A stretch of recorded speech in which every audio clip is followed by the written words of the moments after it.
নমস্কার বন্ধুরা, দেখুন এই গ্রিন ওয়ালের বাগানে এই যে শশা গাছ লাগিয়েছি। এই শশা গাছের দেখুন তো কুড়ি চলে এসেছে, কিন্তু এই জালি কুড়ি এখনও স্ত্রী ফুল এখনও আসেনি।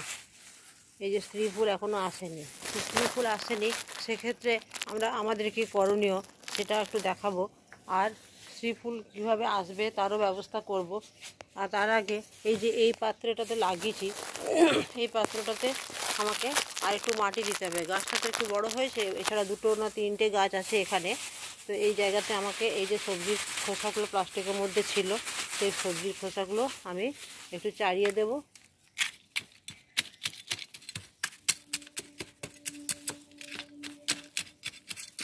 সবজির খোসা, ডিমের খোসা সবই ছিল, এগুলো আমি একটু চাড়িয়ে দেব, মাটির তলায় তলায় করে দেব। আস্তে আস্তে এভাবে আমি এখানে মাটিটাকে বাড়াবো। এই যে দেখুন বাড়ির আখ খেয়েছি, সেই আখের এগুলোও আছে। এই যে দেখুন, এই যে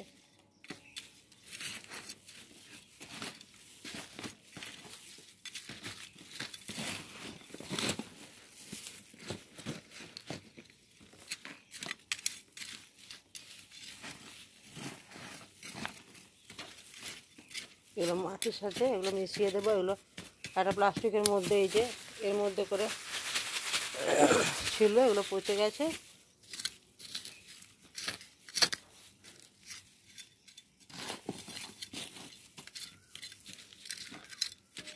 এগুলো এইভাবে মাটিতে মিশিয়ে দেবো, এর উপরে একটু মাটি ছড়িয়ে দেবো। এইভাবে আমি একটু করে বাড়াই। আর এছাড়া আমি আর একটু গোবর সার দেবো। এই যে গোবর সার, এটা আমার পুরনো গোবর সার। পুরনো গোবর সার এটা, এই বস্তাটা তো এখানে থাকে, গাছে ফাছে জল দিই বলে এখানে এটা ভিজেও থাকে। একটু ভিজে থাকলে অসুবিধা নেই, আর একদম গাছের গোড়াতে আমি দেবো না, এই সাইডে সাইডে একটু চাড়িয়ে দেবো।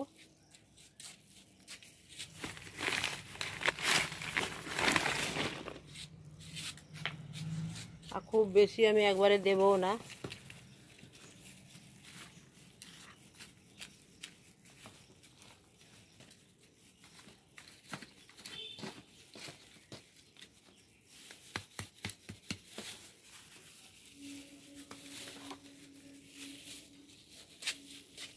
আর একবার দিয়ে দিয়ে এটাতে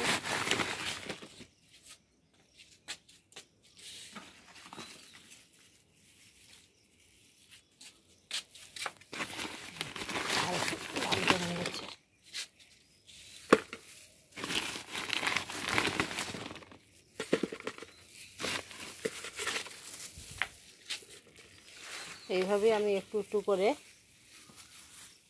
এই পাত্রটা ভর্তি করব। আমি প্রথমে একদম ভর্তি করি না। এই যে গাছের গোড়া, গাছের গোড়ায় আবার বিভিন্ন যে নোটে শাক বেরিয়ে গেছে, এগুলোকে পরিষ্কার করে দিতে হবে। এই নোটে শাকটা থাক, তুলে দেবো পরে।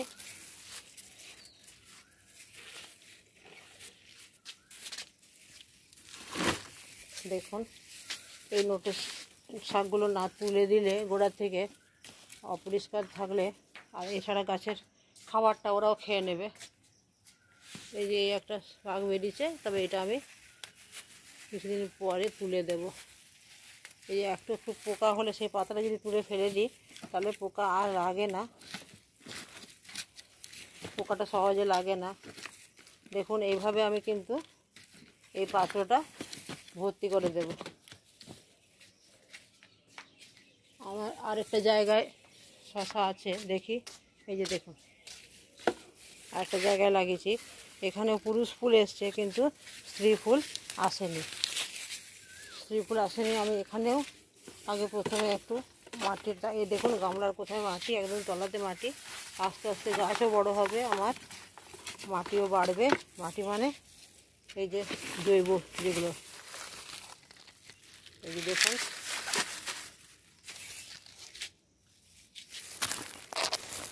এখানে একটু এই যে সবজির খোসাগুলো সব দিই। এই যে দেখুন,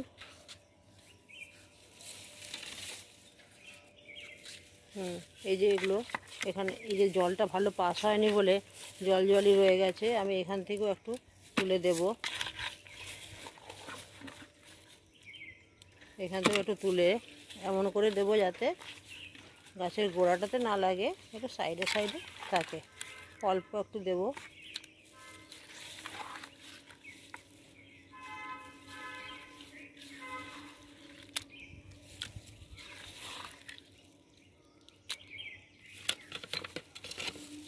এটাতে আমি একটু অল্প মাটি ছড়িয়ে দিয়েছিলাম, আর এই জলটা পাস করেনি,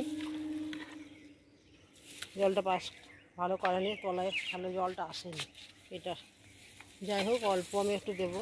গাছের শশা গাছে যখন দিচ্ছি, গাছের পরিচর্যাটা ঠিক করেই দেবো। এই যে চলে এসেছি আমি শশা গাছের কাছে। এই শুকনো পাতা খানিক সাইডে করে দিলাম, এবারে এটা দিয়ে দেবো।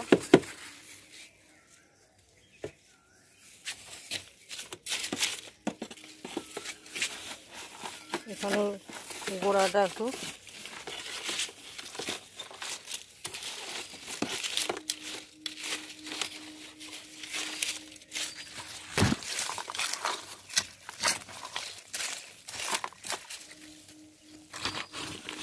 অল্প গোবর সার দেবো, কারণ ওই সবজি পচাটা খুবই নরম নরম ছিল, ওটাতে শুকনো যেহেতু ছিল না, ওটা খুবই হাই পাওয়ারের সার হয়ে গেছে, সে কাজে ওটা বেশি দেবো না।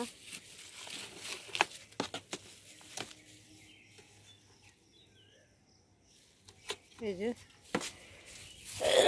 এছাড়া এই যে গোড়ার পাতাগুলো আমি একটু কেটে দিলাম, গোড়ার পাতা যেগুলো বেরিয়েছিল সেগুলো একটু কেটে দিলাম, আর একটা কেটে দিয়ে এখানে গোড়ার পাতাগুলো পরিষ্কার থাকলে উপরে ডালপালাগুলো সঠিক বেরোবে। আবার গোড়াটা পরিষ্কার না থাকলে কিন্তু পোকামাকড়ের আক্রমণ হবে। পোকামাকড়ের আক্রমণ যদি ঠেকাতে হয় তাহলে কিন্তু এই গোড়াটা পরিষ্কার করে দিতে হবে, তাহলে গাছটা সুন্দর করে বাড়বে। এই যে দেখুন, এইভাবে। এছাড়া যেটা আমি আরেকটা জিনিস দেব,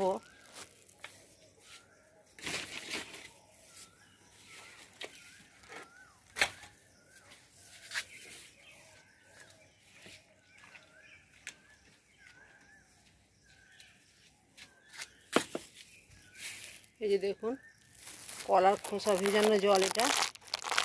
এই যে প্রথমে একটু সামান্য জল নিয়ে নিলাম, জল নিয়ে এই জলটা আমি কিন্তু অল্প করে দিয়ে দিলাম, অল্প করে দিয়ে আমি এই গোড়ায় খানিকটা আর এখানেও খানিকটা দিয়ে দেবো, কারণ পটাশিয়ামের দরকার খুবই। এই সময় গাছের ফলন আসতে গেলে পটাশের খুব দরকার। এই করলাম তো। এইবারে যেটা আসল কাজ, এই যে দেখছেন এগুলো তো সব পুরুষ ফুল, তাহলে স্ত্রী ফুল আনাতে গেলে আমাকে কী করতে হবে, দেখুন মোটামুটি 10টা পাতা হলেই এই ডোগাটা একটু কেটে দিতে হবে, এই ডোগাটা একটু কেটে দিতে হবে অল্প করে। এবারে কেটে দিয়ে এই যে এটা দুটো গাছ আছে এখানে, এই ডোগাটা কেটে দিতে হবে। এবারে কেটে দিলে কি হবে, আমি কালকের একটা কেটেছি, আজকের একটা কাটলাম।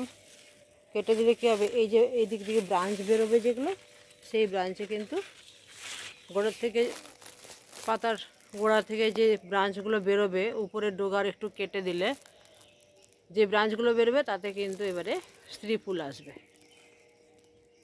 একই পদ্ধতিতে আমি এটাও করে দিই। এই যে দেখুন, এই যে গোড়া, এই ডোগা, এই ডোগাটার আমি জাস্ট একটু কেটে দিলাম। এই যে এটারও তাই করব, কারণ এখানেও পুরুষ ফুল আসছে, স্ত্রী ফুল আনাতে গেলে আমাকে ডোগাটা কেটে দিতে হবে। এই ডোগাটা কেটে দিলে এর গোড়া থেকে যে ব্রাঞ্চগুলো বেরোবে, দেখবেন কদিন পরে দেখাবো আপনাদেরকে, এখান থেকে ব্রাঞ্চ বেরোচ্ছে।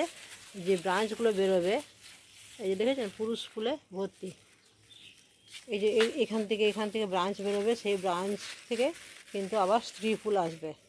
তারপরে স্ত্রী ফুলের সাথে পুরুষ ফুলের পরাগায়ন করে এই শশাগুলো হবে। অল্প জায়গায়, ছোট জায়গায় লাগাতে হয় এবং জৈব উপায়ে আমাদের গাছের প্রতি একটু বিশেষ কেয়ার নিতে হয়। এই যত্নটাই দরকার।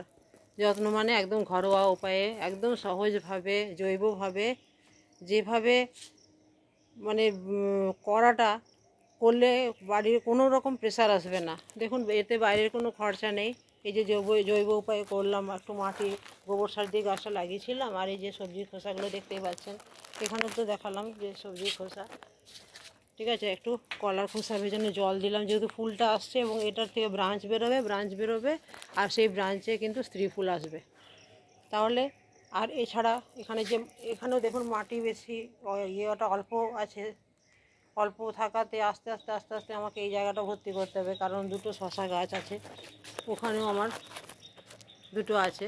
কাজেই এইভাবে না করলে গাছের ফলন পাওয়াটা একটু অসুবিধা। আর পরাগায়ন কীভাবে হয় দেখুন, এই যে দেখুন, এই যে দেখতে পাচ্ছেন তো, মৌমাছি, প্রজাপতি, পাখি, এখানে কিন্তু সব কিছুই পাওয়া যায়।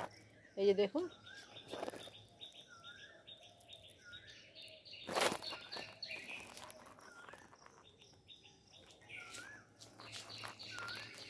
আর এই যে কুমড়ো ফুল, এ তো আমার 12 মাস পাওয়া যায় কুমড়ো ফুল আমার বাড়িতে।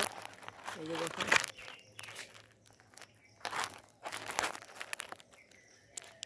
তাহলে এইভাবে শশা গাছ আপনারাও করুন। শশা গাছের বাড়িতে যদি কারুর কোনো শরীর খারাপ হয়ে দেখেন যে খেতে অসুবিধা হচ্ছে খুব, তার খেতে রুচি নেই, কোনো খাবারের আলাদা এক্সট্রা খিদে পাওয়ার জন্য কোনো ওষুধের দরকার হয় না। যদি এটার এই যে শশার যে ডালগুলো বেরোবে না, সেইগুলো ভালো করে শিলনোড়ায় বেটে, কড়াই যেভাবে করে বাটা, সমস্ত কিছু খোসা বাটা বা এসব করে যেভাবে রান্না করে, সেইভাবে যদি খাওয়ানো যায়, তাতে কিন্তু খাবারের রুচি ফিরে আসে। অনেকের থাকে যে খাবারের রুচি আসছে না, শরীর খারাপ হয়ে খাবারের রুচিটা চলে গেছে, সেক্ষেত্রে কিন্তু এই পাতা ডাঁটার বাটাটা রুচি আসে। একটু তেতো তেতো ভাব, কিন্তু এটাতে রুচি আসে। আপনারা গুগল সার্চ করেও অনেক জায়গায় হয়তো পাবেন, কিন্তু আমি এটা জানি। আমরা ছোটোবেলায় যখন আমাদের ইনফ্লুয়েঞ্জা হয়ে খাবার খিদে ফিরে চলে যেত, তখন আমাদের বাড়িতে কিন্তু মা এভাবে করে আমাদেরকে খিদের রুচিটা ফিরিয়ে আনতো।